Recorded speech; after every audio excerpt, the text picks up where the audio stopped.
안녕하세요. 저는 새벽우연례를 섬기는 이기린 권사입니다.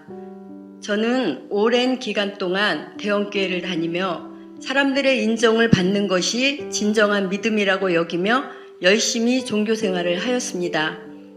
그러던 중 우리 가정은 제자교회로 옮기는 큰 결단을 하게 되었고, 제자교회를 다니며 하나님과의 인격적인 만남과 함께 새로운 신앙생활이 시작되었습니다.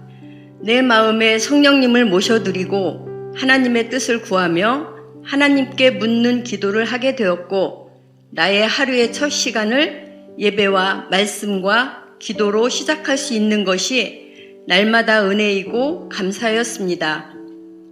그것이 저에게 일상이 되어갈 때쯤 작년 12월에 한없이 건강했던 남편이 갑자기 왼쪽 다리와 팔에 마비가 오면서 걷지 못하고 서 있는 것조차 힘들어하는 것이었습니다.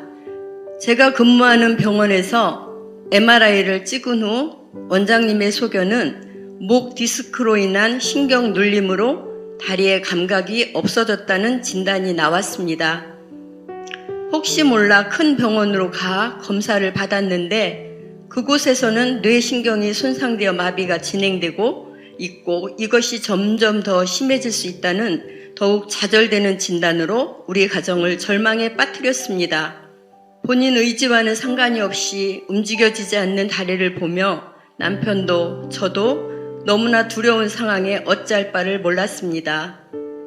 새벽에 교회에 나와 엎드려 있어도 기도도 되지 않았고 그저 눈물만 나왔습니다. 어떻게 해야 되나? 어떻게 살아야 하나? 내가 어떻게 해야 되지? 하는 걱정이 앞서 그저 막막하고 무섭기만 했습니다. 절망과 좌절 속에서 그저 멍하니 앉아서 눈물밖에 흘릴 수 없을 때 주님은 저의 심령 깊은 곳에 이사야 41장 10절 말씀, 두려워 말라 내가 너와 함께 함이니라. 놀라지 말라 나는 너의 하나님이 됨이라.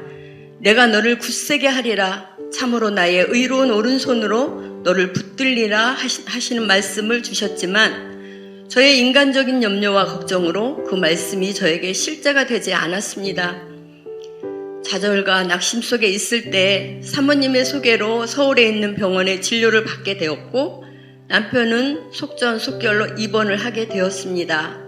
입원해 있으면서 집중적인 치료를 받고 퇴원 후에도 제대로 걷지 못하는 상황 속에서 아들의 부축을 받아가며 일주일에 2번씩 전철을 타고 서울로 가 치료를 받기 시작했습니다.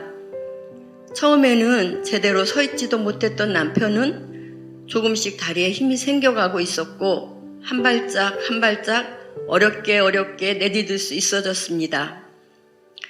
남편의 일자 치료가 끝나갈 때쯤 남편은 본인의 생각보다는 몸의 호전이 빠르지 않은 스스로의 모습을 보며 다시 좌절하기 시작했습니다. 때론 불평과 불만이 터져 나오고 어떨 땐 원망의 말을 할 때도 있었습니다. 그럴 때마다 저는 하나님께서 치료하고 계시니 믿고 입술에 감사를 담자. 원망하지 말고 감사하자고 계속해서 권면할 수밖에 없었습니다. 새벽 예배에 나와 성전에 엎드려 우리 가정에 왜 이런 시련이 닥쳤나요? 알게 해주세요. 깨닫게 해주세요.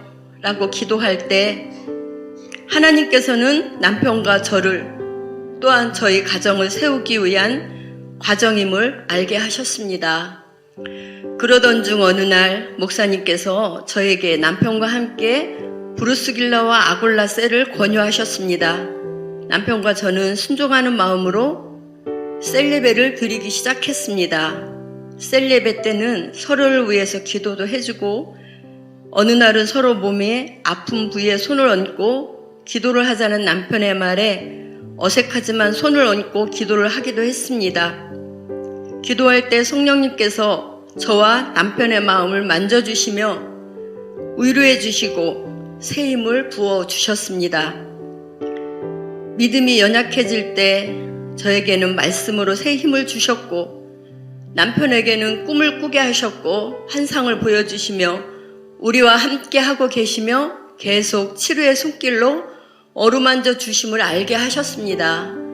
저의 간절한 기도 제목이었던 남편의 새벽 예배를 남편 스스로 결단하고 시작하게 되었고 새벽에 주시는 말씀을 함께 나누기도 합니다. 저희 부부 셀은 남편이 리더로 세워지고 저희 가정의 믿음의 제사장으로서의 역할을 잘 감당해서 믿음의 명문 가정으로 세우시기 위한 하나님의 멋진 계획 가운데 끊임없이 기도하며 승리해 나갈 것입니다. 마지막으로 욥기서 5장 18절 19절 말씀을 읽고 간증을 마치겠습니다. 하나님은 아프게도 하시다가 싸매시며 상하게 하시다가 그 손으로 고치시나니 6가지 환난에서 너를 구원하시며 7가지 환난이라도 그 재앙이 내게 미치지 않게 하시며 감사합니다.